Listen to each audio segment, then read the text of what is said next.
So Hi-Fi Rush is pretty cool. Just Yeah, I've that's heard. yeah, that's a cold open. Um, yeah. So a really cool video game came literally out of nowhere this week. What's it about? Uh, it is a Microsoft joint from the people who made Evil Within, which is Shinji Mikami's company, development house, the Resident Evil guy. Huh. Uh, All right. Also, the God Hand guy who worked with Oh, Platinum, uh, Hideki Kamiya. That's it. Um, yeah. So he's got some weird stuff under his belt, and has decided to look at the other half of his development routes after doing Evil Within and such. Or rather, they have decided to release what is basically a B game from their understanding of the concept of B game, which is apparently a really big fucking B game. Um, and it is called Hi-Fi Rush, which is basically a character action game in the style of, I would probably say it's closest to the style of God Hand, but that's not really a useful metric for people who didn't play God Hand, which is almost everyone, including me.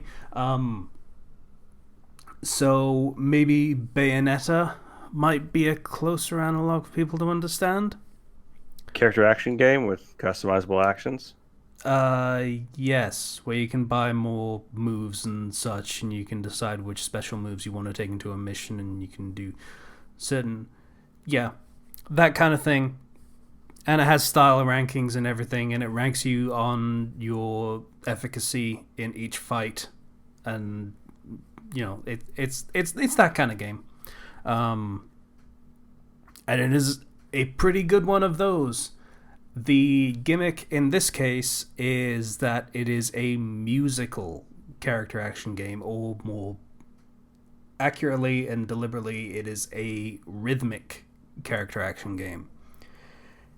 Everything that happens in the game happens on beat. Okay. So, interesting.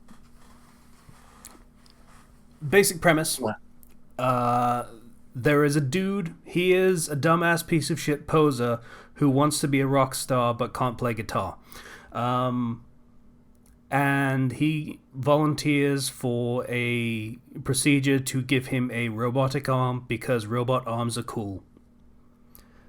Something All right. goes wrong in this process where he gets his music player, which is very obviously a very old school iPod, surgically implanted in his body.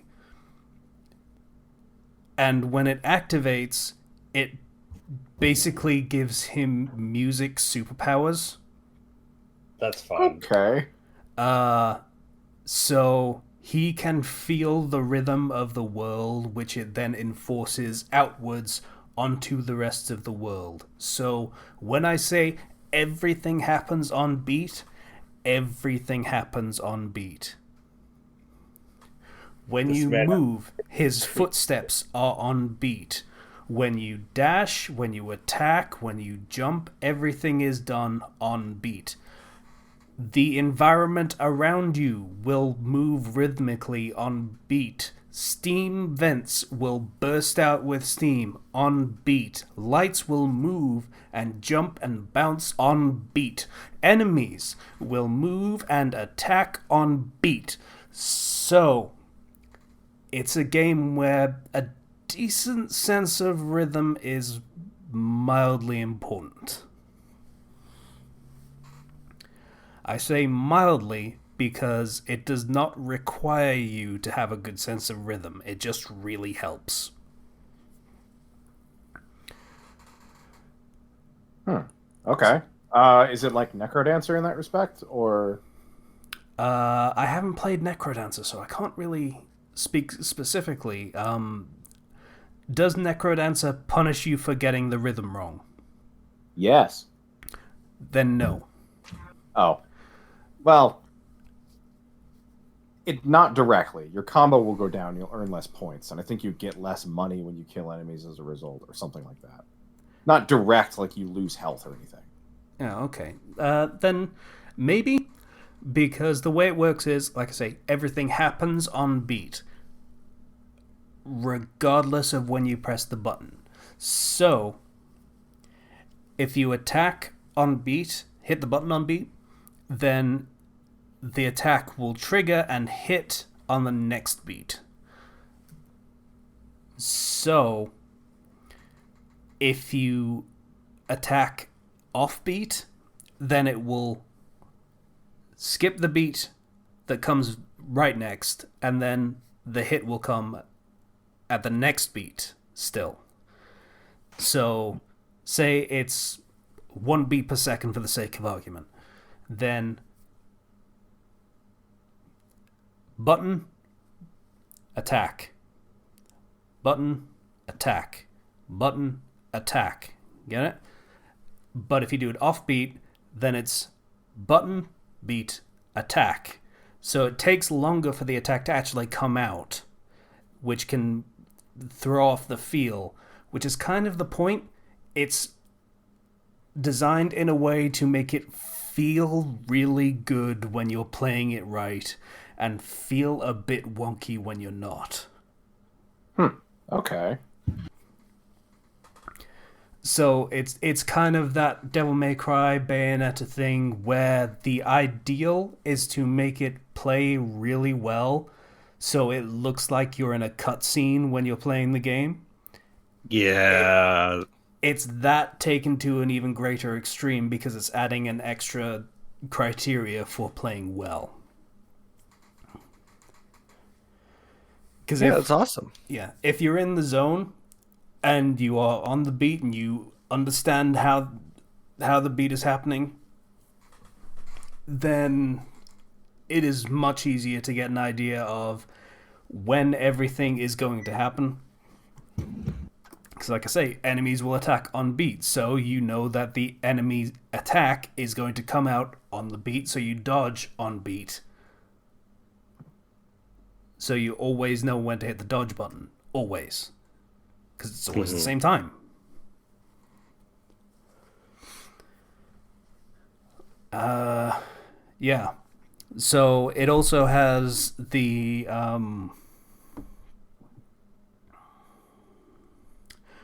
for a game that is obviously like it's a rhythm game style thing, music is kind of important. So of course it has a really good soundtrack.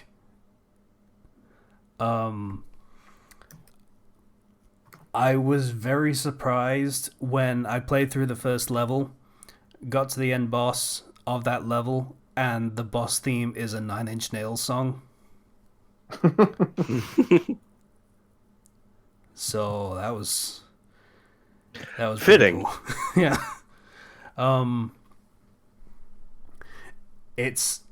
It's got a really fun sense of style, obviously, and also the writing is pretty damn good. Like, all of the characters are fun in their own ways and shitty in their own ways that seem very genuine. Like, the main character is a loser and a poser, but is getting his time to shine.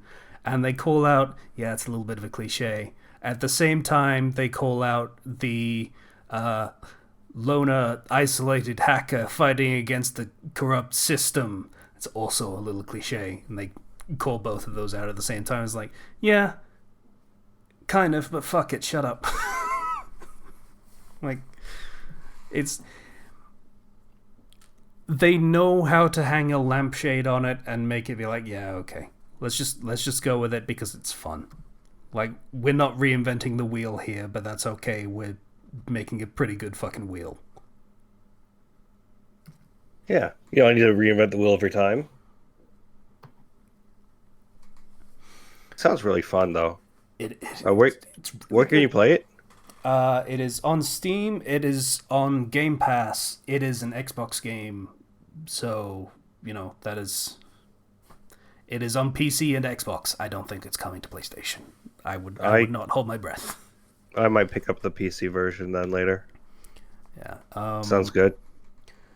Yeah. The biggest problem for me, problem is twofold. One, I might want to turn down the sound effects, me personally, because some of the attacks,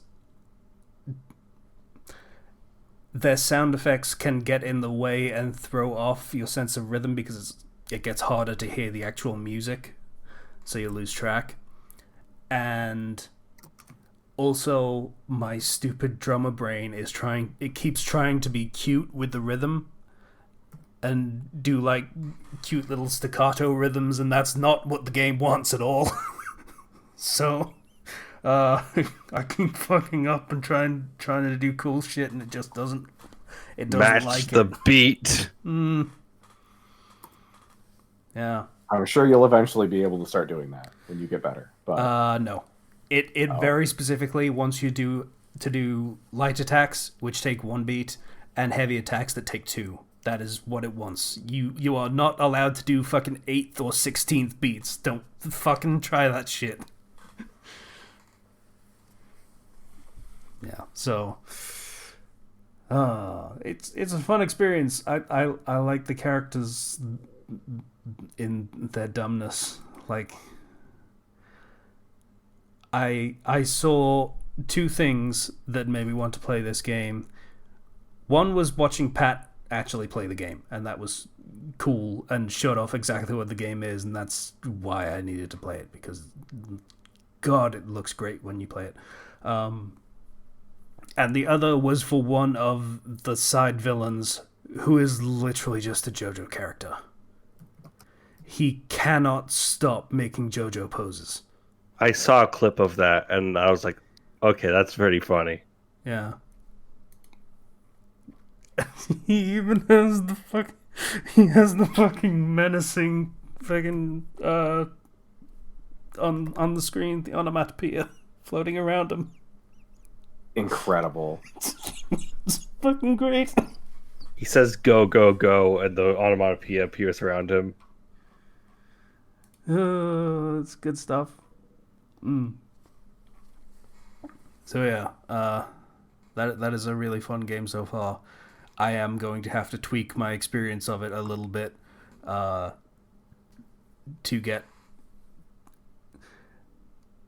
closer to being good at it, I guess, would be the way to put it.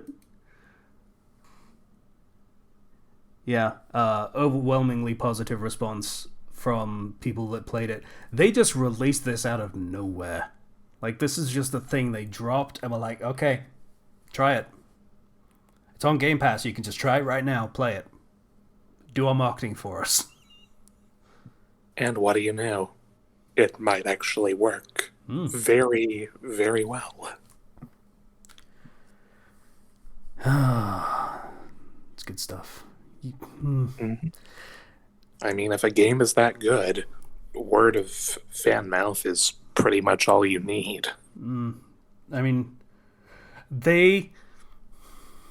it definitely wasn't intentional, but they picked the perfect time to release it as a great palate cleanser for Bayonetta 3. So I have Bayonetta 3. I have not loaded it up yet. What's the deal with Bayonetta 3? There was a lot of... Are you talking about the controversy surrounding the voice actress? I was more talking about, like, I've heard some not good things about the game itself. They really, really wanted to make a Godzilla game at the detriment of making a Bayonetta game. Okay. Oh, okay, I can see the problem. Like, just on a mechanics standpoint, it means it is a lot less important to play very well as a character action game when it wants you to summon like your V from Devil May Cry 5. but also it is a Switch game, and a Switch game that has to constantly accommodate the fact that you might just suddenly decide to summon a gigantic monster into this fight at any time. And the Switch isn't a fan of that. Oh. Yeah. Doesn't run especially well. That's unfortunate. And Viola sucks ass. That needs to be said also. Like, Apparently they buffed her with the latest patch. it doesn't fix the character. Oh, the character's bad? Oh, yeah. Oh, no. Imagine if they tried to make Luca a badass. Except also he's still doing comedy skits. Oh. Yeah, that Oh, doesn't. no. No. The frickin' smirk and smile at the camera. Except they also try to make Luca a badass. Oh, no. Okay. Well, I'm going to play it, and I'm going to see it for myself. It just keeps slipping down my priority list the more I hear. It's not ideal. Like, from my understanding of people who very, very much like these games,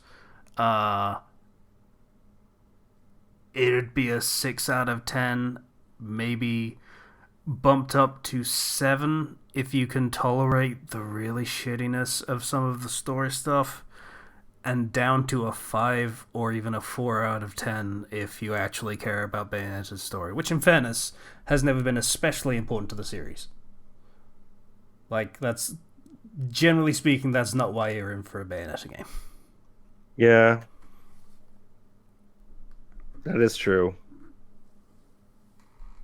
But also speaking personally, the battle theme for Bayonetta, playing as Bayonetta, I hate it. I really kind of hate it. It comes in and it sounds like the singing is flat, and I hate it. Oh, that's the last thing you want in battle music. So that was. Did you do anything else this while since recording? It's a while since recording, yeah. Shit, did I? Talk all the shit you want, Casey. Holy shit. I tried Potion Craft again. That game is still not especially fun.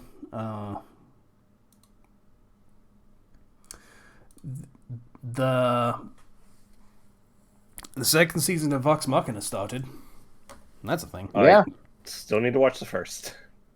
It's very good. I saw a preview that was just a bunch of voice lines that were more popular lines, and one of them was Ford, his big moment with the sword of Ukatoa. So I hope they include that. That wasn't what I was talking about. I was talking about Vox Machina show. But yes, they are also Amazon have picked up the Mighty Nine series as well. Oh, fair. I thought that was the second season. Was the Mighty Nine? No, second season is still Vox Machina. It's fighting the dragons this time. Well, cool. Yeah. So that show has done very well, apparently, to the point of, hey, season 2 is a thing, as is season 3, as is the Mighty Nine series also, and first refusal for Amazon for a movie.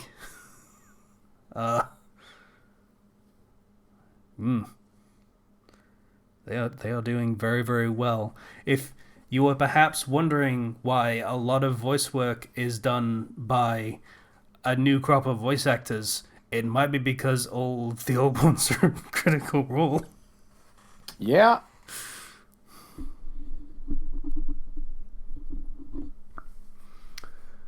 Yeah.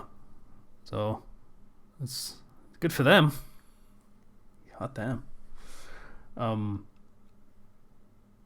Yeah, I might actually skip ever even thinking about watching the campaign streams for campaign 2 because it was a bit rougher in terms of actually putting a story together, so I would very much like the condensed version where there's actually a story and not just bumbling around for 20 sessions.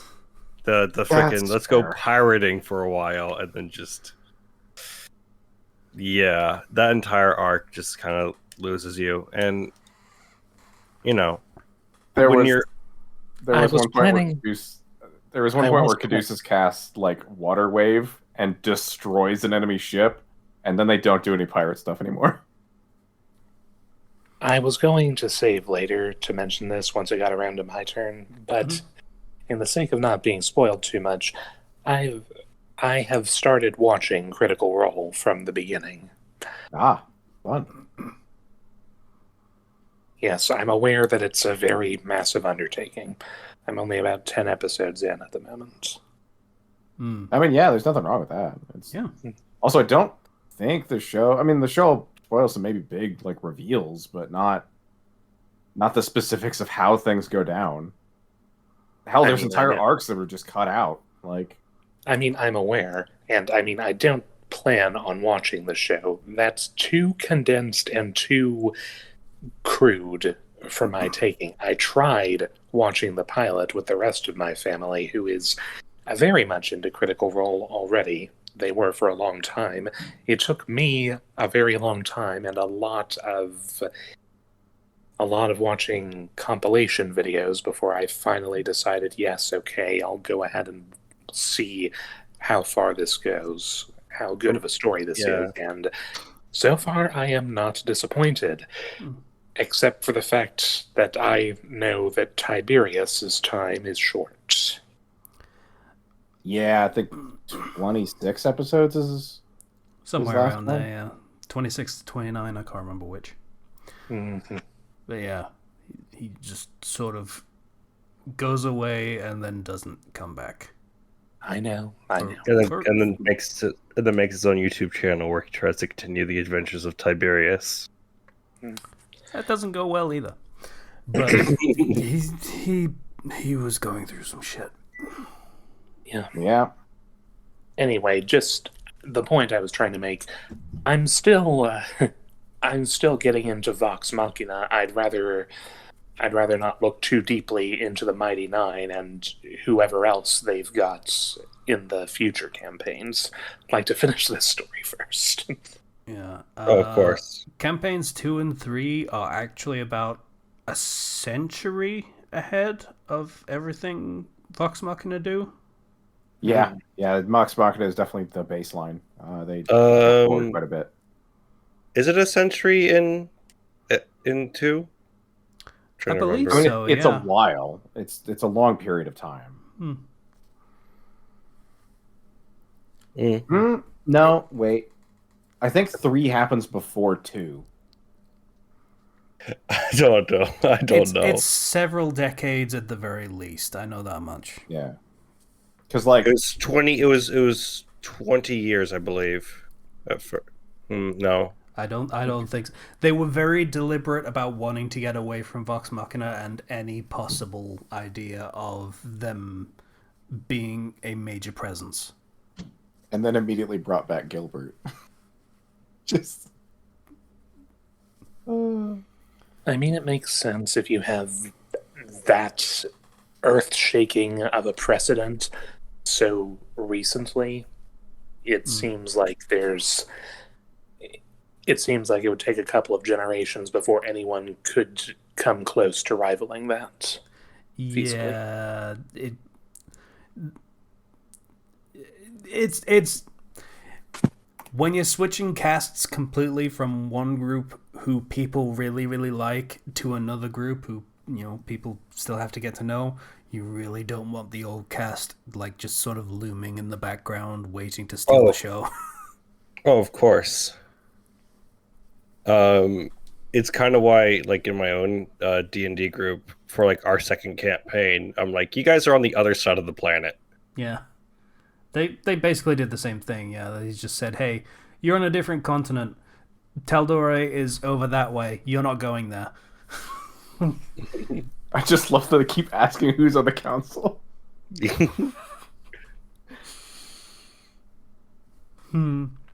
So yeah, the animated show actually, the opinion you have, patient, is a pretty common one. The first episode isn't great.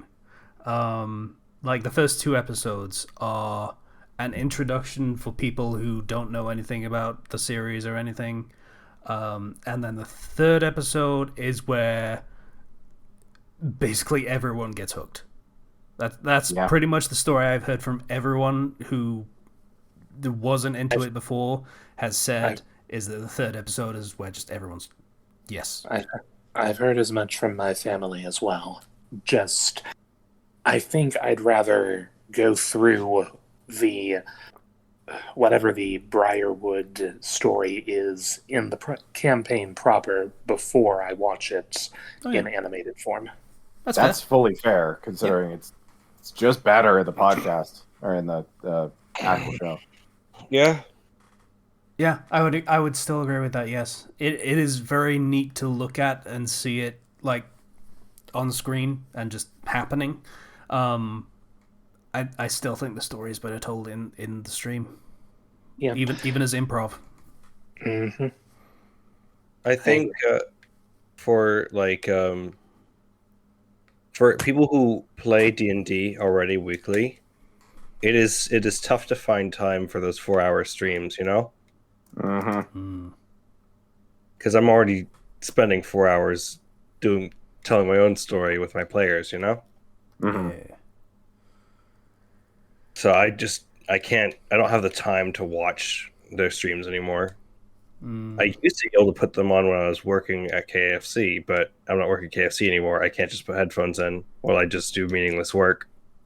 Yeah. I just bounced off of season 3. I never hit the point where I wanted to hear more about these characters. I made it 10 episodes in or something. I did that with season 2. I haven't actually looked at season 2. I've looked at clips for season 3 where patient has not, so I'm not going to spoil anything at all. I mean, I can deafen myself if you'd like to talk about it. For 30 seconds or so is probably fine. I can message you in chat when. Yeah, no problem.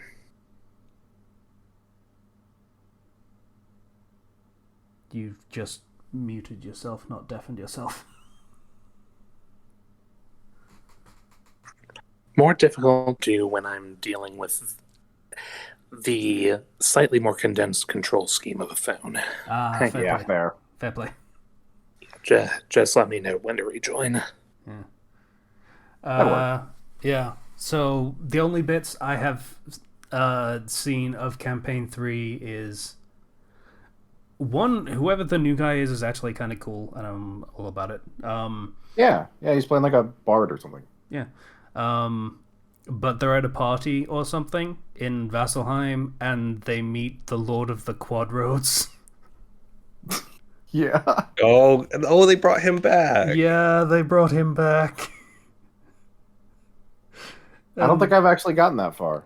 Yeah, he's just kind of a douche of the lordly variety, and just the entire scene is them trying to figure out, oh, hey, Lord of the Quadroads, nice, you're such a fine and refined gentleman and such. He's like, yeah, I'm super cool.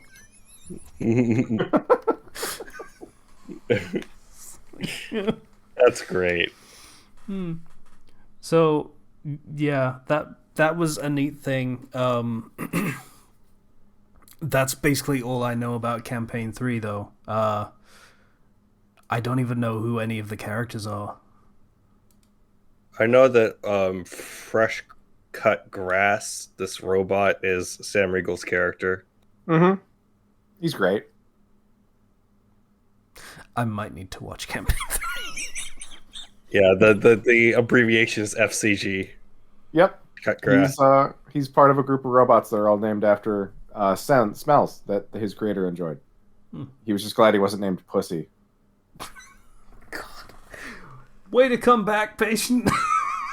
I've actually come across that clip of Sam Riegel, is it? Yeah. Talking about that. I don't know the context. It was in part of a Critical Role cast Can't Stop Laughing video or something. Yeah, no, he's just saying why his character is named Fresh Cut Grass, the robot. Yeah, it's it's great. Sam Riegel is something special. yeah. I mean, in fairness, they all are. Like, goddamn. But yeah, there is a reason that the show blew up the way it did, and then they suddenly, well, the money that was fronting a lot of the budget was why Amazon got involved, because, hey, we can basically do this for free and get all the publicity for our streaming service. But yeah, there's a reason that show became so damn successful.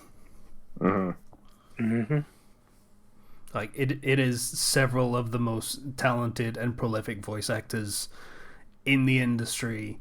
Just like, yeah, they're all just doing a show together, and it's a huge passion project, and they've all just know these characters in and out because they're their characters. It's just proof of the old saying, if you love what you do, you never work a day in your life. I'm sure it's work at this point, but yeah. Yeah. Like, if you love what you do, you're still gonna... It's still work. It doesn't stop being work. From experience. I mean, okay, that's fair.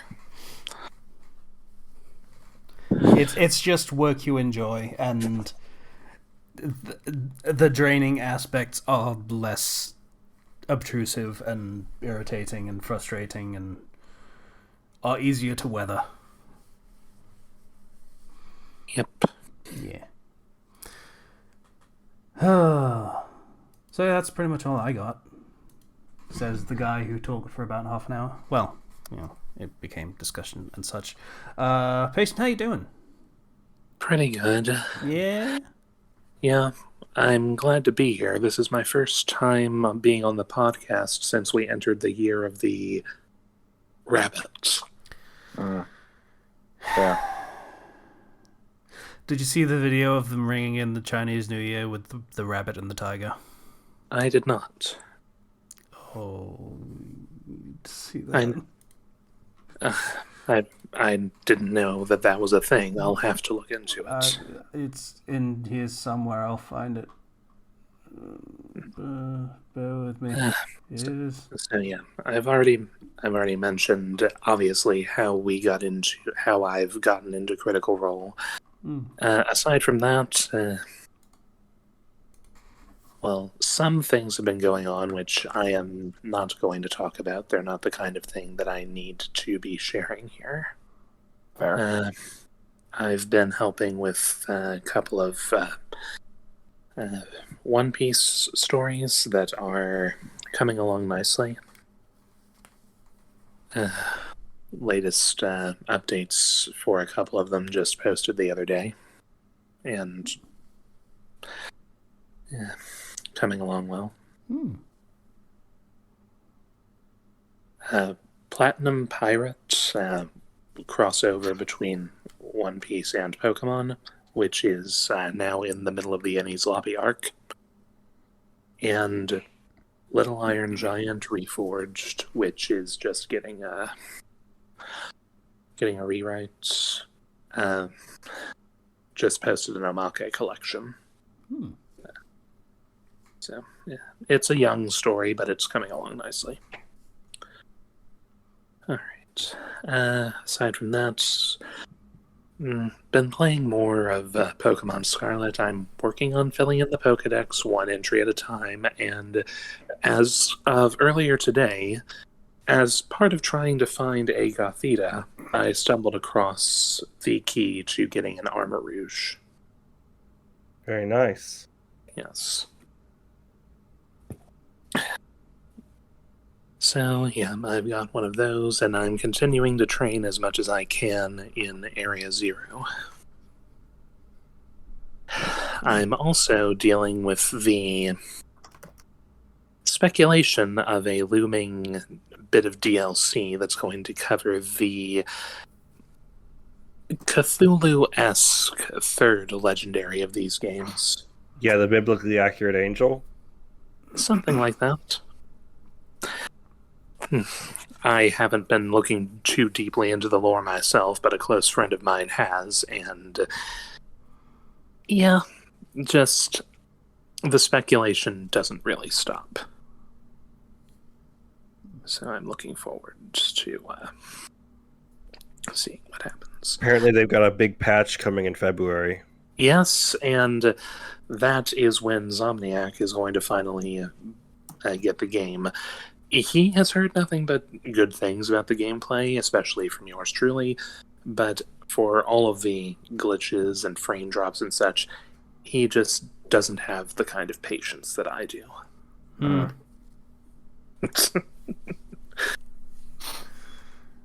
Yeah, Switch is really showing its age.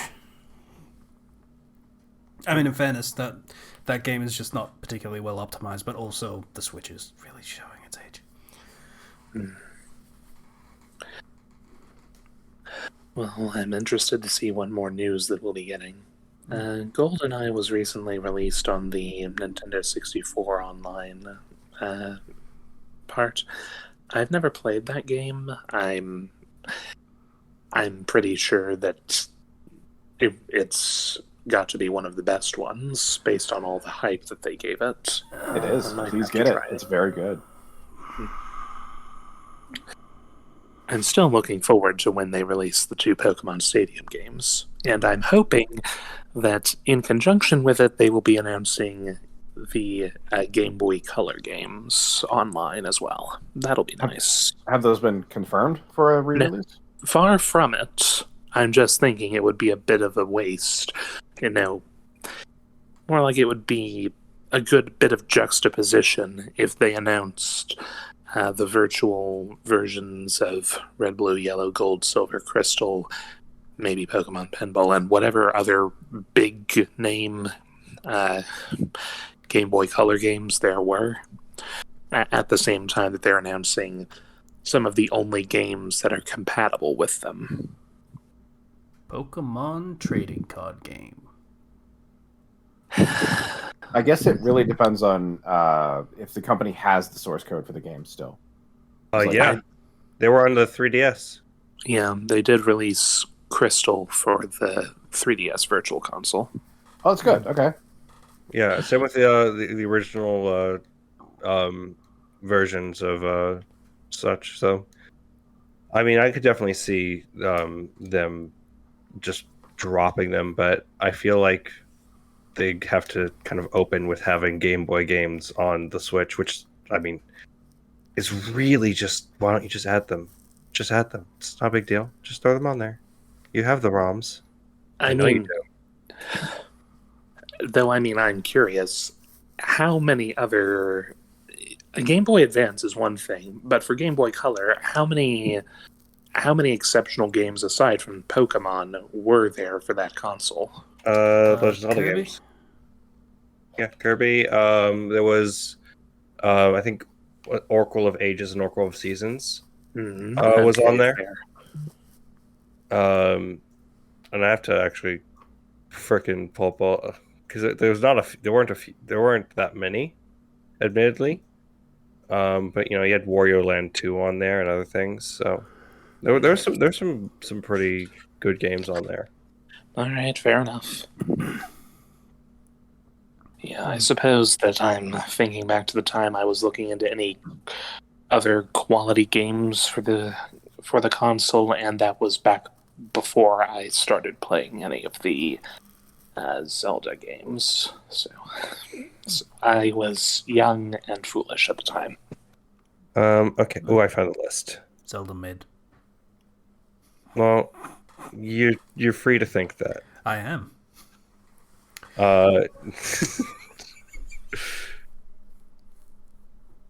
gosh, there were so many Game Boy Color games. Holy crap.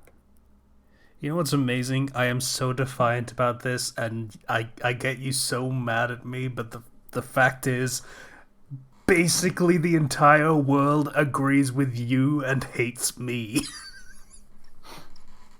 I'm not you say it so often. I'm just kind of like, okay, yeah, no, he's gonna say that.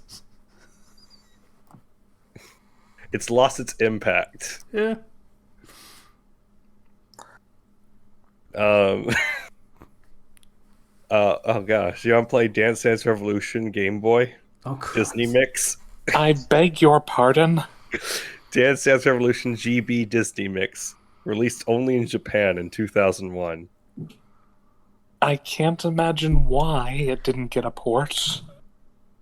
You've got to step very delicately. Oh yeah, there was the Donkey Kong Country on the Game Boy Color. Okay, classic. A bunch of Dragon Ball games. Not so bad. Yeah. It's the GBA games that are supposed to be good of the Dragon Ball games. Yeah. Yeah, the GBA games are actually good. I like the GBA Dragon Ball games. They're kind of weird, but they're fun. You can play Grand Theft Auto 2 on the Game Boy Color. There's a. Oh yeah, no. This is a long list. I'm not reading all this. Yeah, by all means, don't go through the whole thing. I see the error of my ways. I understand now. Link's Awakening DX was on there. Say that again? Link's Awakening DX was a Game Boy Color game. Wasn't the deluxe edition explicitly Switch? No. You're thinking of the remake. Link's Awakening has had two sort of different versions. There was the original, like, what was it, like SNES or something? It's been remade twice. It was remade and with more additional features added, and I think might have been NES.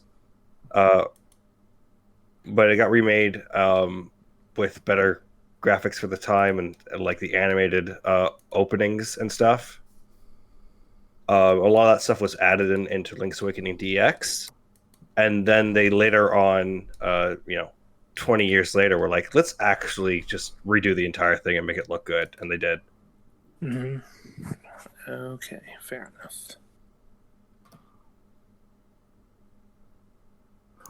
So yeah, I'm looking forward to what Nintendo has to offer. To bring things back just a little bit, Slicer said GoldenEye is great. If you didn't play it at the time, you will not agree. It was a first-person shooter at a time before people figured out how first-person shooters should work. So keep that in mind. It's less that and more like twin sticks didn't exist. So you had strafe buttons and a single stick for aiming. So I imagine the controls are a lot better now. In fact, the game's probably easier with twin stick. Have they actually updated it to have that? Because I don't. They would have to, yeah. It sounds like I'd have to look into that, but I feel like they would. I mean, I'll consider it, but I'm less sure now. I have only played 2 FPS games in my life, and those were Pokemon Snap and New Pokemon Snap. Keep in mind they released Perfect Dark like a couple of years ago on Xbox Arcade, and that turned into a twin stick shooter, like most shooters these days are, and they did it perfectly. Yeah, it plays great. Fair enough. All right. So yeah, I'm looking forward to what Nintendo comes up with, and I may or may not be tempted to buy Persona 5 Royal again on the Switch just so that I can play through it again.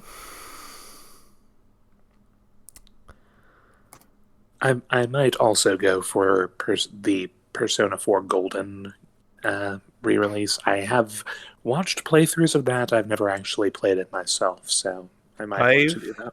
I've never played Golden, and I think somebody gave it to me for Christmas on Steam, so I should probably get to that. Yeah. I bought a PS TV so that I could play Persona 4 Golden back before it was ported to everything else. Wow. Yeah. My brother had a PS Vita, so I got him Golden for Christmas one year. Yeah.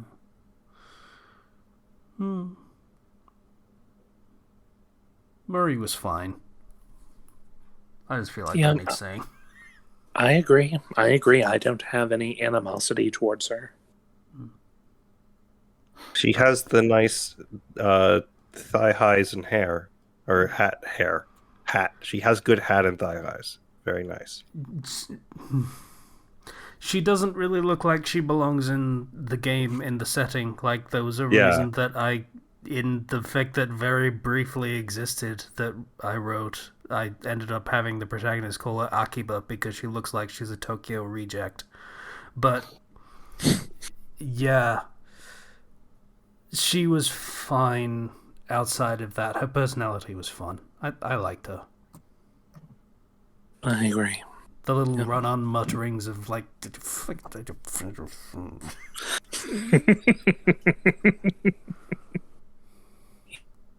Yep.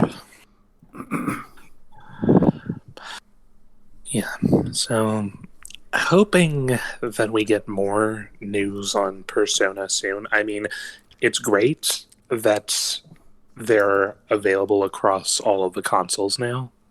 I'm happy about that. But I'm looking forward to either another Phantom Thieves game, which I would not mind, quite frankly, even after Strikers, or, of course, the more likely Persona 6. I wouldn't call that especially likely yet, but okay. It's going to happen at some point, but I wouldn't hold your breath for it happening soon. Well, is it more just... I'm not saying they'll announce it soon. I'm just saying when they make an announcement about the next big game in the Persona series, it seems more likely it'll be Persona 6 than more of the Phantom Thieves. I'm still kind of expecting a Persona 5 Arena. Okay, I can't exactly refute that, I admit. And I wouldn't be mad at that either. Well, we've already got Persona 5 Dancing. We've got Strikers. Yeah, Strikers was the first of its kind. It was good. So, you know, they can probably go for milking it one more time. I would buy it. Like, what's the company that does those? It's not Cyberconnect. Atlas. No, the fighting games. It's Arxis. Arxis, yeah, that's it. And Arxis has been really busy lately with a bunch of projects. So yeah, because they've blown up over the years. Yeah, fighters really raised their profile a lot, and then Guilty Gear was also a thing that people really liked. Mm-hmm. I can't think of anything else that they've done recently, but yeah, that's not to try and diminish what those are. Like, you know, they're a popular company. Yeah.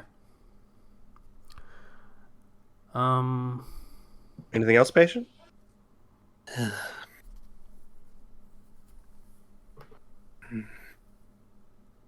No, not much. Work's going about the same. I'm overall slowly improving my mental well-being and A good deal of that involves me enjoying the fact that I am currently not living with the rest of my family. That's fair. That's about as far as I'll go, but let's just say things are starting to hit a fever pitch. I'm glad you have some distance then. Yeah.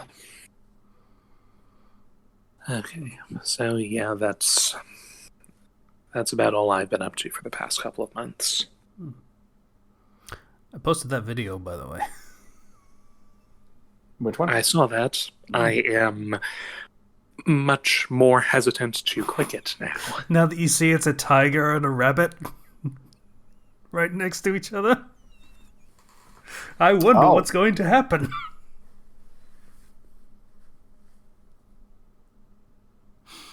Yeah, I can, those emoticons in the name of the video. Or the tweet, I suppose. Feel, telling. Yep.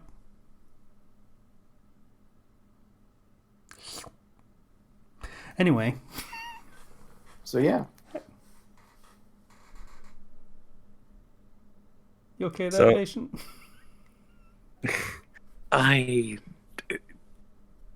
Maybe.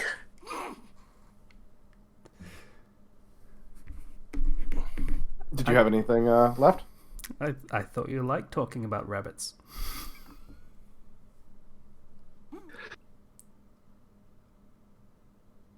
Very cheeky. In seriousness, no, I don't have anything else. What have you been up to, Slicer. Zero? Slicer. Yeah. So, Dead Space also came out on Friday. The remake of the first game. It is a full remake. They changed so many things for the better. First off, the thing you notice immediately is Nicole and Isaac are both noticeably older. Yeah, Nicole's like, I want to say early 40s, late 30s. Isaac is about the same. It's kind of hard to tell because he's got a bit of a baby face. And he's not ruined by the things of the events of the games yet. I thought he was about that age in the originals. For some reason, I remember him having graying hair. But no, he was very young looking. Was he? Okay. Absolutely does in the second and third games. Yeah. Okay. But that's stress. So... Yeah. Yeah. I mean, you start the second game in a mental asylum. Like, it's bad. So yeah. Let's see. Areas are not instanced or whatever, or chapterized, so you can go back to anywhere in the game at any point. Which you need to, because now you have clearance levels that you unlock as you play the game. And so sometimes you just can't get into a certain closet, or certain containers will be orange, means they need a higher clearance level. So yeah, it's very good. It incentivizes you to fully explore, and they have a map now, which is great.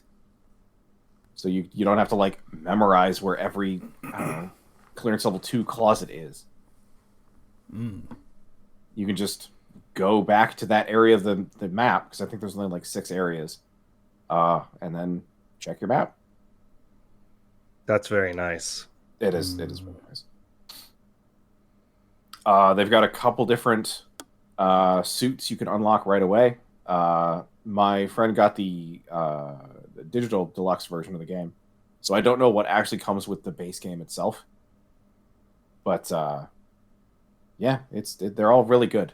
The one that's like, you get one that's like infected, and the tagline is "Not even death will stop you." And I'm like, oh, okay, yeah, that's kind of silly, but no, you're like half a person in that outfit. You are. It's gruesome. It's good stuff. Shooting, everything feels good. The plasma pistol is weak to start with, which, man, they throw a lot of enemies at you right in the beginning, and it's rough. Because you could beat the entire game was originally like you could beat the entire thing with just the plasma pistol. Yeah, like absolutely still can. Don't even bother with anything else, because hey, It wants you to cut off limbs, and it is really insistent on that. Maybe I should use the gun that cuts things. Nah, I'll just play through it like a Marine. Yeah. Pulse rifle's my go-to weapon. Oh yeah, no, the pulse rifle's great. I just get good at aiming at limbs. That's my go-to strategy is just ram my head against that wall until something breaks. But yeah, that's fantastic stuff. I haven't really been able to. I have Miles Morales for the PS4. I was gifted it, and I still haven't opened it. Like, No. after playing Elden Ring, I'm just not as incentivized to play open world games anymore. Yeah. You kind of gotta let that rest for a while. Miles Morales is not going to stack up well against Elden Ring. Yeah, not really. What about Kilometers Morales? I'm so sorry. Fuck, that was really good. Hectares Morales. I've also been playing a lot of Kill Team, which is a Warhammer game. These are my dudes. I painted them. Like Zaku. Very nice. Yeah, I painted them like Zaku from Gundam. And then realized, oh no, they're Christmas colors. Start playing like Carol of the Bells as you send out your troops. Dun, dun, dun, dun, dun, dun, dun, dun. Dun, dun, dun, dun. Cocking the shotgun. Dun. It's more funeral bells, honestly. The downside of playing an army with 13 units, this isn't all my guys, is most armies have 10 to 8. So I technically class as a horde army, and my guys are weak as a result. So, man, the first round of combat is rough. Just take one away. Hide them. Yeah, well, that's the fourth from the left. Had the one with the big gun that's kneeling down. He's a sniper. So, yeah, that's usually his job, is hide for the first round, get a good position, and then second round, just melt something. Well, that sounds... yeah, so local gaming shop has like an actual league for Kill Team. And so it's a round-robin tournament where you get together and you coordinate with whoever you're against that week, and you just play a game. And I've won one, I've lost one, and then the first week of the tournament I actually had a bye, so because we have an odd number of people. So it's been a lot of fun. I don't know if I could play regular Warhammer, because Kill Team is I go, you go, I go, you go for 4 rounds. In Warhammer, it's I move my entire army. I'll see you in an hour. So I don't know if I would enjoy that now that I've got started with something faster. Let's see. Work is the same mess as usual. At least my coworker is back from vacation, so like there's technically a full team, so that's good. Yeah, I can't really think of anything else that really has happened. I went to I went to an anime watching party last weekend. Where we just got together and watched the first episode of every episode of every series that came out this season. Oh. Yeah, it was a lot of fun, actually. The official dress code was Kigurumi's, so I got a crow Kigurumi. For the people that don't know what that word means, which is totally not me, I'm totally down with the kids. Yeah, all right. What does that mean? It is a onesie pajama outfit that is usually themed like an animal cutesy. Okay, that's what I thought it was. Character thing. I totally knew that. Yup. So I got a crow one that looks like an Animal Crossing character. One of the other guys has a shrimp one, so he just has crab claws. It's hilarious. One of the other people had a Night Fury, the white one from the How to Train Your Dragon movies, which was very detailed. It was very good. It's just apparently it was very heavy. Like, it had all the detailing, definitely weighed it down. But yeah, so we watched everything, and I think there are only two series that we just straight up didn't watch because none of us were interested. And what were those?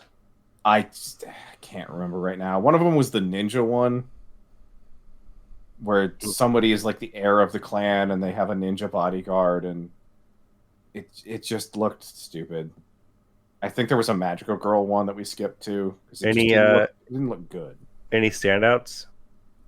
The raising 80,000 gold in another world for retirement. The one Oh, where yes. finds they can teleport is so good. Um, We watched the second episode of that one, and she's just like researches a PMC, teleports to the outside of their camp, and is like, "Hey, here's some money. Train me how to shoot. I need to defend myself because I'm going to set up a shop in the capital of the other world. So I'm just going to buy a gun and learn how to use it." So, for those who don't know, this is it's an isekai series. I read the manga for it, as I typically do with pretty much every anime that comes out. Yeah. And essentially, she gets sent to another world, but can go back and forth, and realizes that, like, with the conversion rates of money, if she saves up enough money, she can just retire early and just live a happy, carefree life. So, trying to exploit the economy of another world for her own gain. Yep. Because when the series starts, you find out that her mother, father, and brother all passed away, so she is full orphan. Except her brother keeps appearing in flashbacks to give her like really stupid advice because he's just a horrible weeb. It's incredible.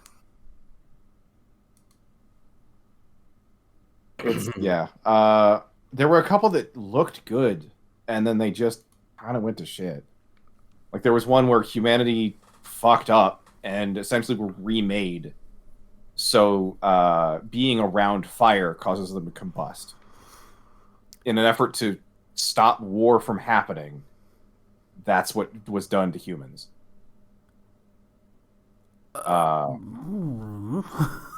Yeah. It's your instant first question is, okay, what happens when a forest fire happens? Bad things happen. They immediately showed that of like, hey, the conditions were kind of dry and the lightning hit this tree and then it started on fire at the edge of this village. It's like, that village is gone now. Everyone died. Because it just lit the first person on fire and that they lit everyone else on fire because they were within the radius of it. Yeah. It's a very interesting world because unlike some settings where humanity has a bad thing happen to them and they recover enough that they can get their technology back, they pretty much went back to feudal times technology with some lingering remnants that nobody really knows how to use. And sometimes they can't use because like modern science requires heat plates and electricity. How do you generate electricity without fire on some level? You can't use steam.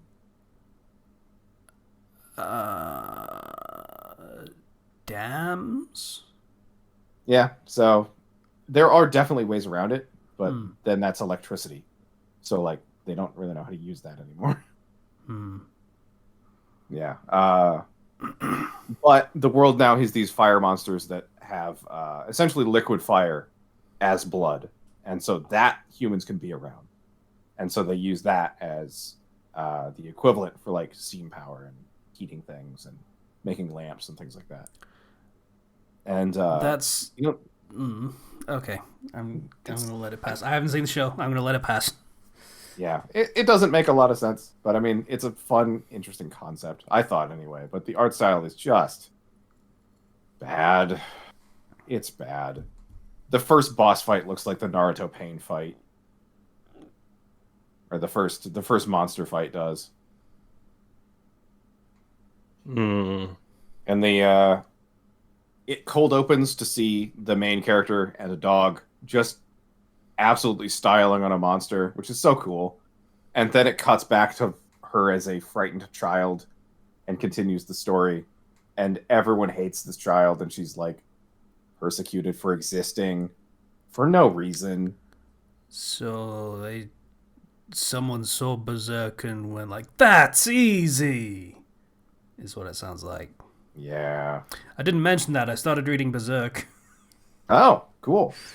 We'll get back to that, but That's fair. Yeah. I was pretty much done, honestly. There was a couple other series that I've watched but haven't really got back to yet, just because they're on a big list. That means it's my turn. Yeah. Go ahead. All right. So I went to the big thing is I took a little vacation with my family. Yeah. We drove down to go to stay in a hotel near San Francisco, or not exactly, but we went to the Dallas Cowboys and 49ers game. And we wore the Dallas Cowboys jerseys. So this is an away game. Gotta support your baseball team. Yep. Yeah, gotta support our football team. Sports ball team. Love basketball. It's great. Anyway. The hotel overcharged for breakfast super hard because they promised like a big extravagant breakfast with like, people at least making omelets and other things, but it's like $25 per person. And then we go there and it's like, oh yeah, no, we're short staffed. We don't have anybody actually doing all the other stuff. So they didn't change the price. They just charge you more. Even sucks. Because it's like the two price tiers they charge you on the second one, even though there's no difference between the two of them now. And then we went into the stadium, and man, you 49ers fans out there, we got shouted out a lot. Like there was lots of curse words yelled, and I got insulted a few times just for wearing a shirt. I hate sports fans. Yeah. Yeah, no, it was awful, miserable experience. Would not do it again. Drove back late at night and that's the sort of experience where you're like, I'm gonna be nicer to people who come out to our home games. Like, damn. Just I'm not. It's fine if there's a bit of razzing, but there's just a lot of meanness and even hatred from some of these people. So, what you gonna do? Also, for those who don't know, Final Fantasy XIV has this thing called housing problem. To alleviate this housing problem, they added 5 new wards to every housing district. Each ward has like 60 houses available. So they and across all the different servers and everything. So they added thousands upon thousands of new houses, right? This has actually worked to alleviate congestion at least a little bit. I mean, I got a house in Final Fantasy XIV for the first time, which is nice. They also returned on the house degradation, so people who have not been in their house for like 30 days, your house is going bye-bye. This is that way people who are just like AFK and don't even log in just aren't hogging up housing spots for like active players. That's fully fair. Who'd have thought that making more houses would be a way to solve the housing crisis? It would they have these instanced island sanctuaries for everybody, and we thought that was going to solve it. But you can't actually build a house or do any housing features on the sanctuary. Which, like, if they just added housing there, it would literally solve the entire problem. But they're not. From the way you explained it before, it's basically a house for people that don't want all the cool shit, or really don't need all the cool shit that the houses do allow for, because there's like a bunch of stuff that houses can do most people wouldn't find useful. Am I right? So having actually gone to mess with the housing stuff, um, like the big thing is obviously you can put furnishings, change the walls, change the exteriors of the house, fully customize it, put out exterior furnishings, um, and then you can have all your different like you can have merchants inside your house that can like take care of basic needs and can sell you things, um, as well as a few other just useful features. Hmm. Um, and all in one place. Plus, it like to teleport to your house is like super dirt cheap. So the teleportation cost just is basically non-existent. It's very convenient. Hmm. It's not convenient for the Island Sanctuary in a lot of those ways. Um, like it's kind of your own place, but you can't place down any furnishings. Um, you can customize the area a bit, but you can't really do much. But I was very fortunate to get this. I posted it in recording chat. That's the house that I got, and I put a tower over there so I can access the roof.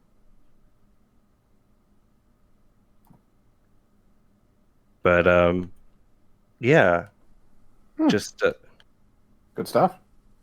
it's a nice plot. A lot of people got houses that I know have been wanting them for years, so that was very nice. Hmm. It's still kind of an because when they first were added, like all the plots were like some of it. It's like a lottery system for getting houses, but pretty much all the plots were like, there's only one bidder on this plot, so everybody could just claim one and just, unless you were like an asshole who wanted to go for like the most popular one and be the second bidder and make it a 50-50 for some poor soul. But most of the time it was just like, oh yeah, no, you got there first, you got it. Okay, I'm gonna go find a different one. Because it costs a lot to get a house in the game. It costs 3 million at minimum, which is not easily attainable unless you are like doing some difficult stuff and being very active in trying to sell things and do like treasure maps and stuff. Yeah, and they even said a that takes high a level while regular kind of thing. Yeah. To get a medium house, which is a bigger house, costs about 16 to 20 million. That would be when Yeah. you're starting to look at, hey, we want this place to be like a guild house kind of thing, right?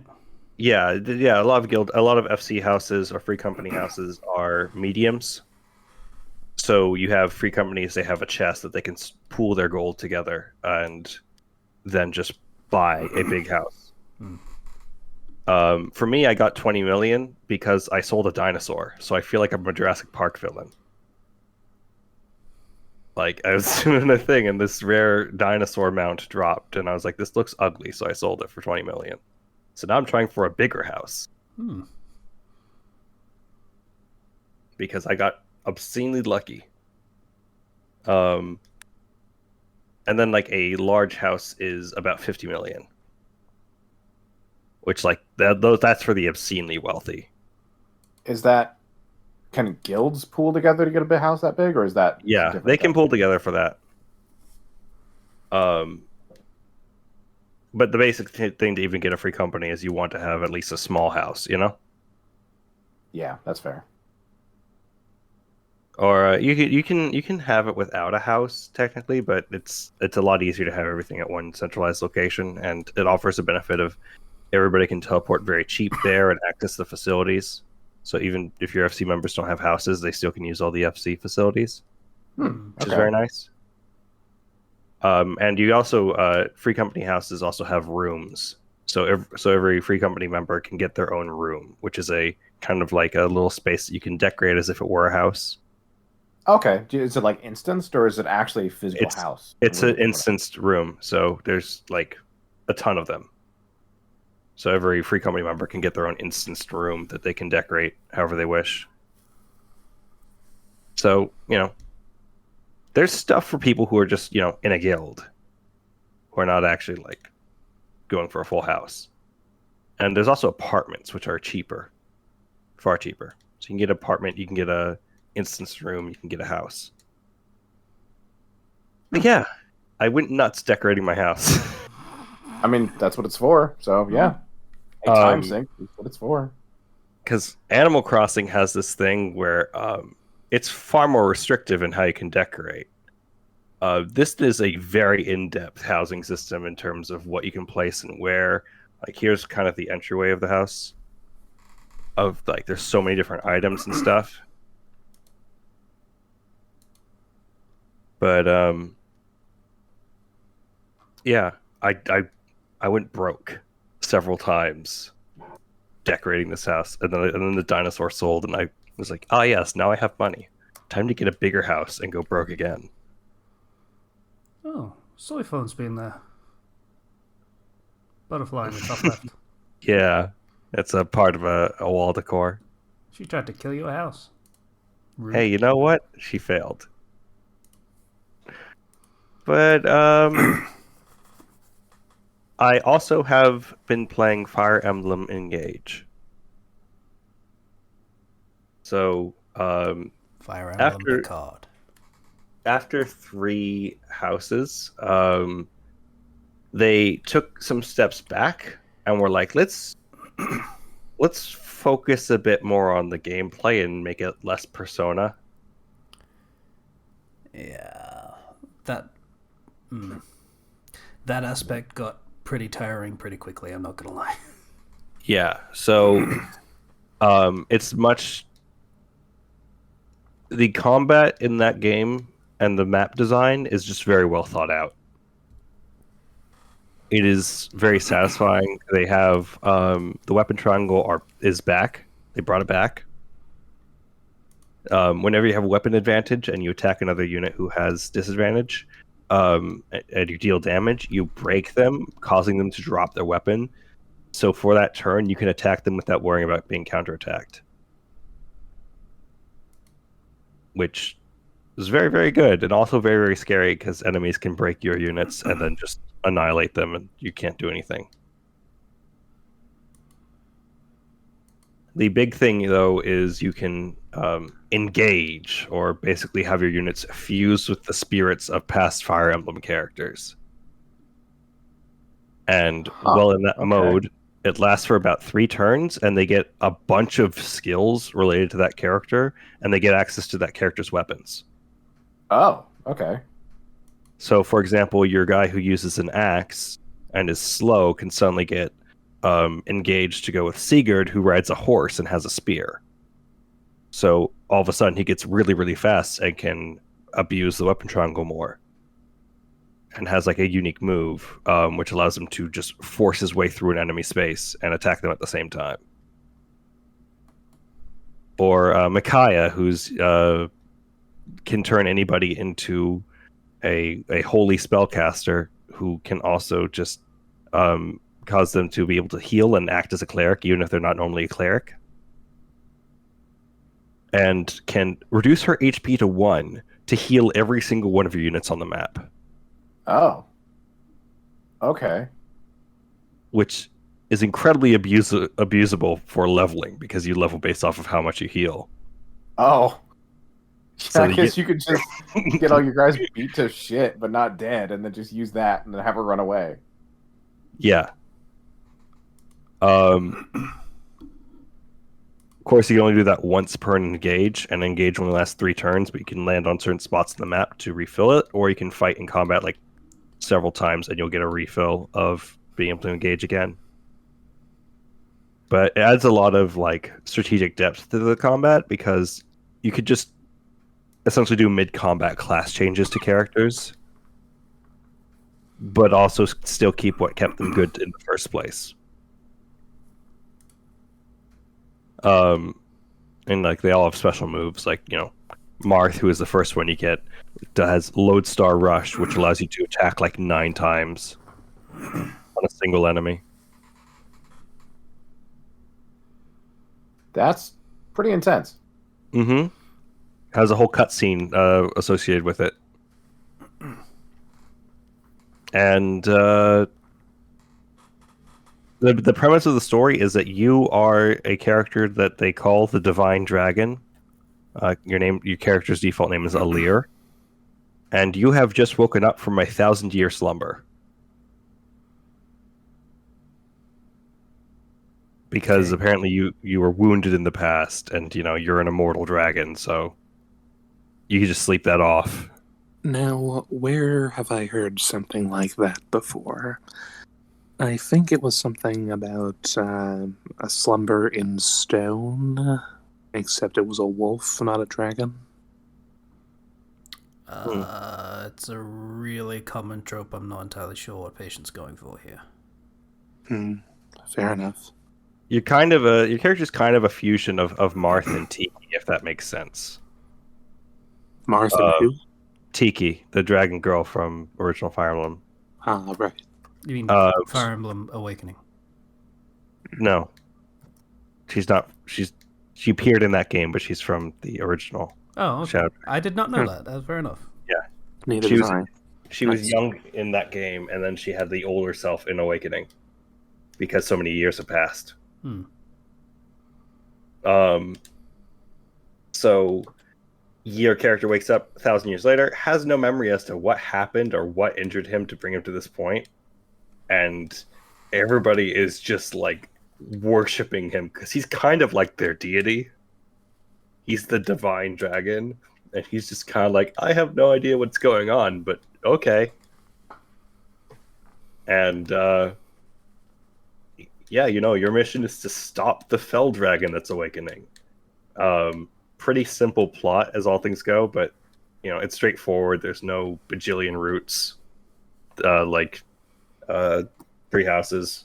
The pacing is much tighter, and you have a fun hub area that you can go to between missions that has various mini games. And also a little cat guy named Sami that you can pet and feed, and he will follow you around. This is a fat cat. I like him. I like that Can You Pet the Cat is kind of sort of replacing Can You Pet the Dog. You can get you have a whole farm on the hub area, and you can just store animals there and interact with all of them.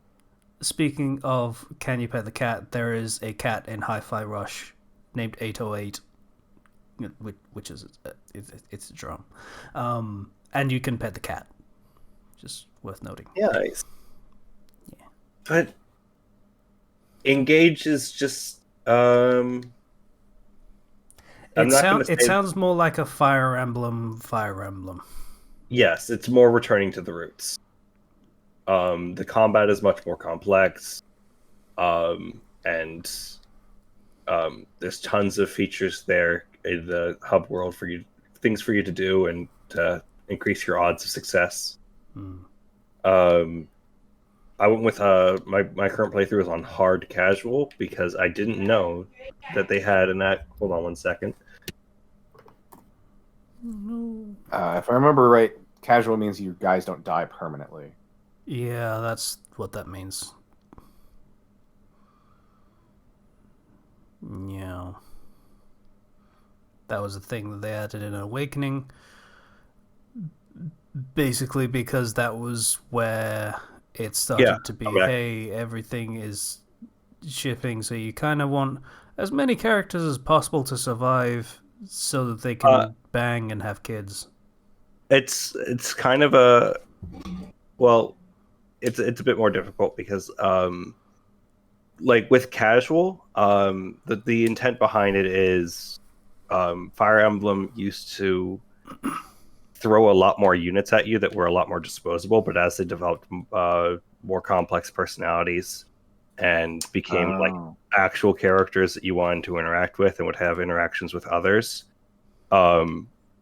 it became less of a case where you could just have characters die off and then just, oh, you got a new one, Mm-hmm. Yeah, that makes sense. I hadn't thought about that. Yeah, it was more the emergence of stronger personalities for the individual units and people like growing really attached to them. Yeah, honestly, that's a good change. Like, you don't need the permadeath to enjoy the game, because just losing a unit in a fight can cause you to lose the battle if you're not careful.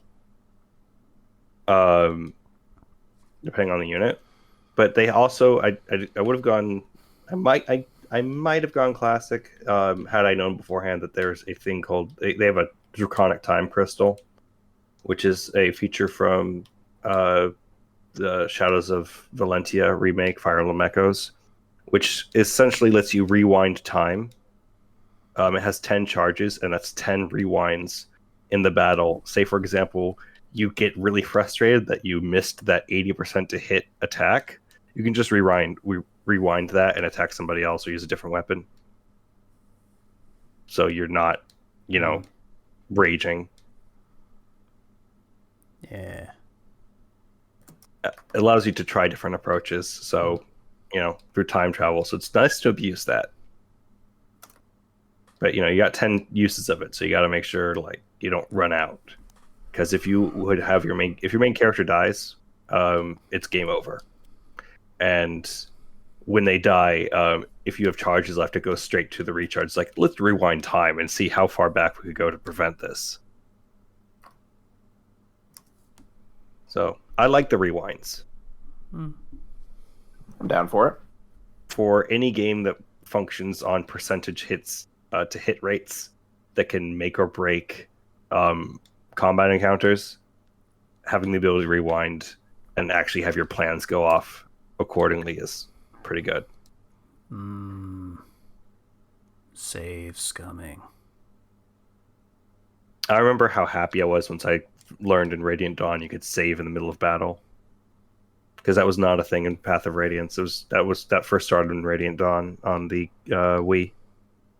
Any turn-based game that lets you save in the middle of combat is just asking to be min-maxed. Like, this turn didn't go perfectly, just restart.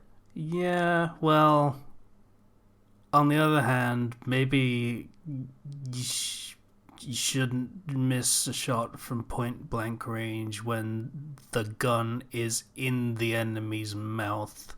I know exactly what you're talking about. Yep. I actually just replayed the second game, and that came up multiple times. Because it was really frustrating in early Fire Emblem games, because it's the classic mode only added frustration of, okay, I guess I'll reset the map now. Versus, oh no, now I have to deal with the fact I'm missing that unit. I'm resetting the map. So just to have a quick rewind is much better. Oh, the clip. I typed XCOM in the GIF search. It was the second result. Yeah. I don't know how far I am in Engage, but I would recommend it. It just does a lot of very good gameplay things, and you have access to basically infinite levels, because Master Seals and Second Seals are in the game. So with a Second Seal, you can just pass to another class and just level them up. And it calculates levels based off of your experience for levels, based off your internal level, not your stated level. So you can Master Seal early and still level up at the same rate. So that's actually really nice. But it is let's go kill the dragon. And everybody's like, yeah. Not a complex story, but likable characters. I'm sure it gets more complex later on. From what I've seen, the protagonist has a personality this time. Yeah, he is awkward as hell. He's kind of like just polite and just doesn't quite know what's going on all of the time, but he also has his own convictions that are built up, and you go from a somewhat blank slate to a very defined character is what I'm noticing. So yeah, I kind of wish they just let the protagonist be a character, and just enough with the blank slate pseudo insert, even though it's really not an insert thing that they do. Like Three Houses, there was a reason for it, I guess, but it was also really helps that they're voice acted, that they your main character is fully voice acted. Yeah. So that's why I didn't put my own name as the character's name. I'm gonna leave it as the default. Yeah, That's the character. I've seen one clip from that game, and it was like this one dude being like, "Oh yeah, we're totally gonna kick their asses," and the protagonist goes, "We should run." It's like, what? Yes. That's actually really early in. Yeah. And that's great. That was a fucking great moment. I like that. Divine Dragon, smite them. We should run.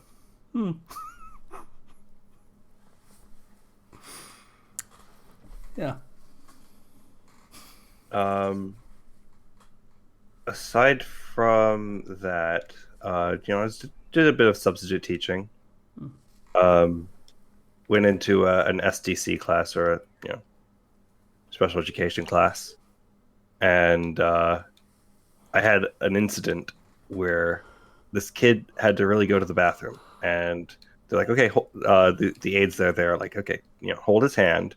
And I just walk him to the bathroom, and I walk over to him, and before I can even get to him, he sprints out the door, and then they tell me, "Oh yeah, no, he's a runner." And I'm like, "Oh, okay."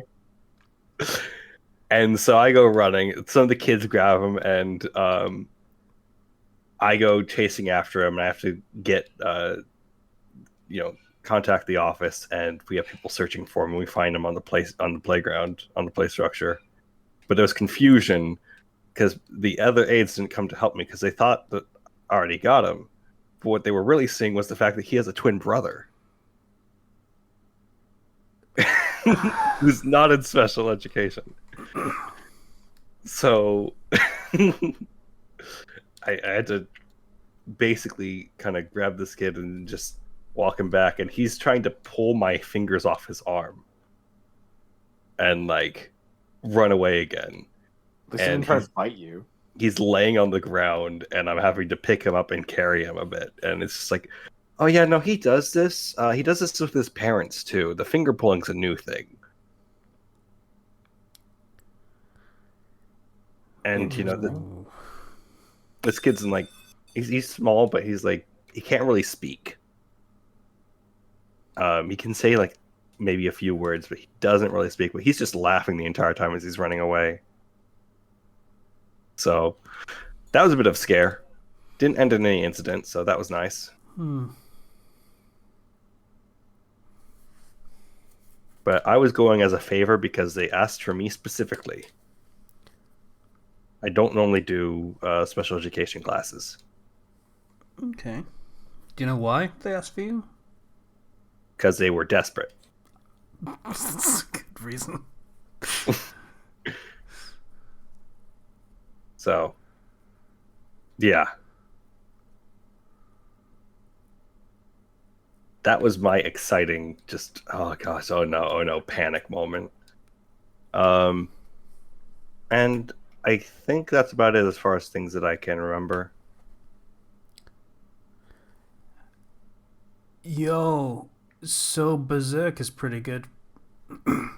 Yeah, it is. I feel like it's a controversial opinion. I think I'll go to bat for this one. It's pretty good. It's pretty good. Yeah. It is pretty good.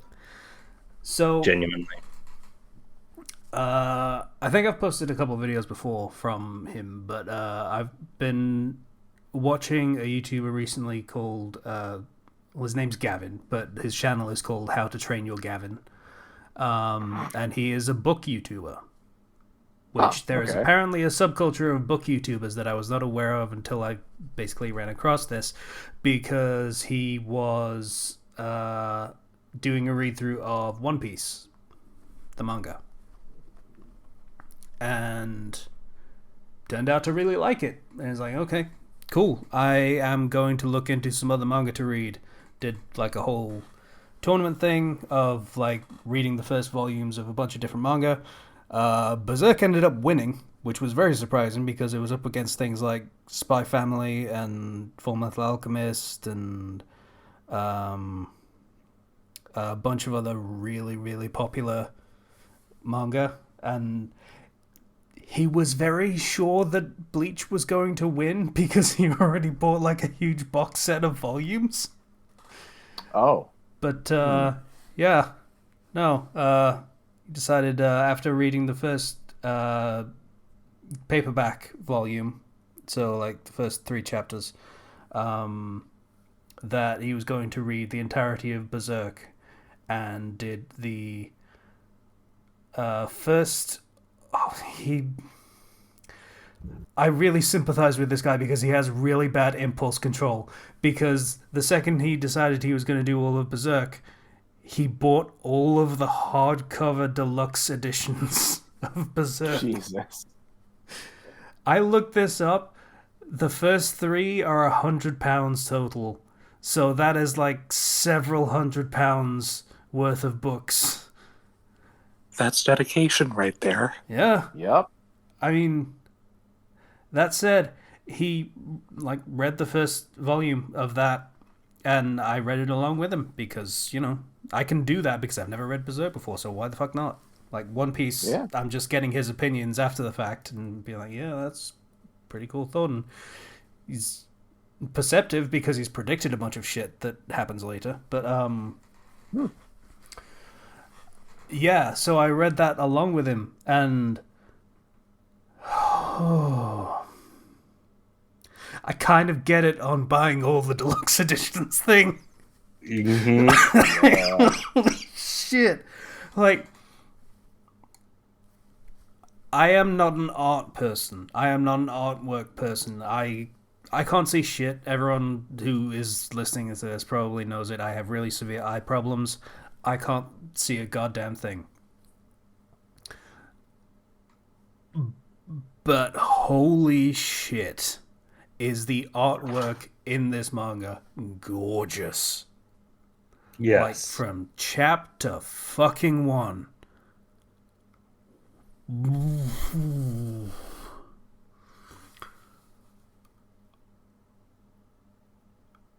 Like, it is insanely like detailed and just beautiful. And this is kind of why, if you recall, the 2016 anime adaptation got so much flack because it was ugly as sin.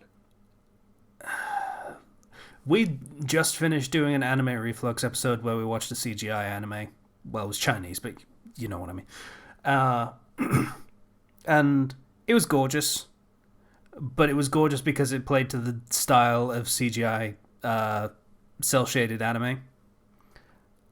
You can't do that for Berserk. The style doesn't work. It could not... The drawing style could not possibly be farther from cel-shaded CGI style. It boggles the mind that they even tried to do it that way. Yep. Yeah, I don't really know entirely what they were thinking with that series. It's just a lot of bad decisions. Yeah. So I very much enjoyed that. That is a very dialogue light series. And it is a series that earns that. Like, if they tried to do One Piece in a similar style, like, this is really not a fair comparison, but like if they did, it just wouldn't work as well because the art style for One Piece is very busy. Like, it can often be a little difficult to figure what's going on. But for this, there is so much detail and so much clarity in every panel of so much visual information that they're giving without losing anything in terms of understanding for the reader. You see it and you get it. Just that easily. It's amazing. So yeah, I read the entirety of the Black Swordsman arc because of that, and then the first chapter after that, the Golden Age arc, Oh, you got there. Yup. Oh.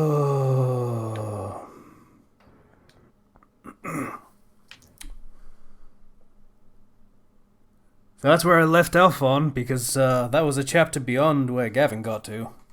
So,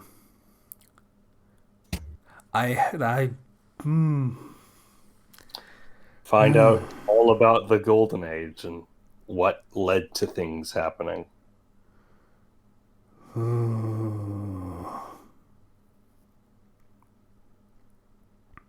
heard the Golden Age movies were actually pretty decent. I have heard this also. And that they did not shy away from some things. No, they did not. So yeah, that is a series that saying I'll enjoy it feels. You experienced it. No, I mean in future. I'm saying I will enjoy this series is gonna. It is going to be a thing that I will be glad to have experienced. Sure. In terms of it being a story that I've appreciate.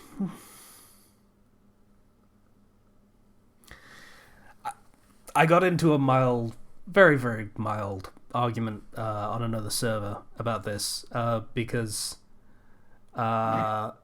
they said they hadn't read Berserk because a friend told them there was too much of the R stuff.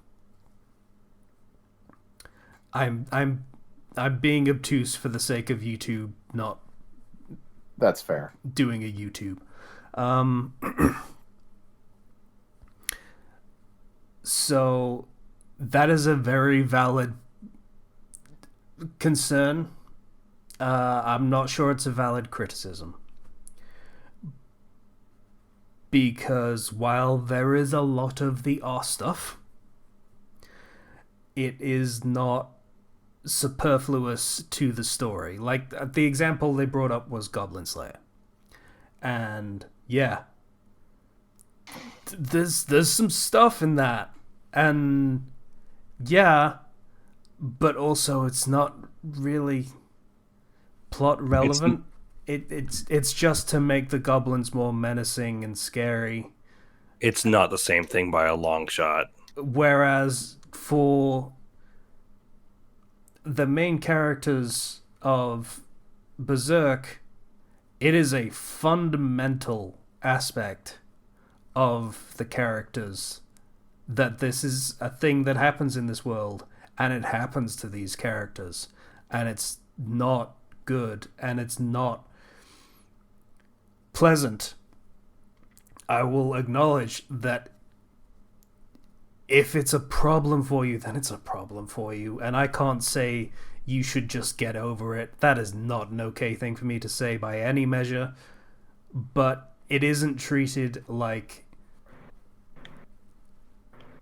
it's just something small or something to gloss over. It is a massive traumatic experience, and it is treated with all the weight that it deserves. It is not used recklessly. True. Yeah. Very true. Yeah. It becomes a trauma that is core to characters. One of the first things you learn about Guts, before you know anything else about him, before you know anything that he has gone through, it is that he doesn't like people touching him. For bad reasons. Like, that was on, God, I don't know, page 20 or so that came up. So it's not frivolous. So while, yes, God, it is hard to read, will never deny that. There is a reason it's there, and it's treated with the seriousness that it deserves. Mm-hmm. So, it's a broken and brutal world that they are in, and the characters are just as broken and brutal as a result of that. yeah. So, looking forward to more of that. Yeah. No, if you can stomach the content, like, yeah, there's a lot there of like, no, these characters are damaged but unbroken and fighting against this and triumphing in their own little ways here and there.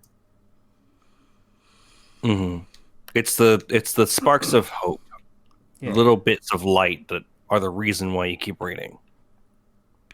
Yeah, and it's kind of with a lot of with dark fantasy that doesn't have that.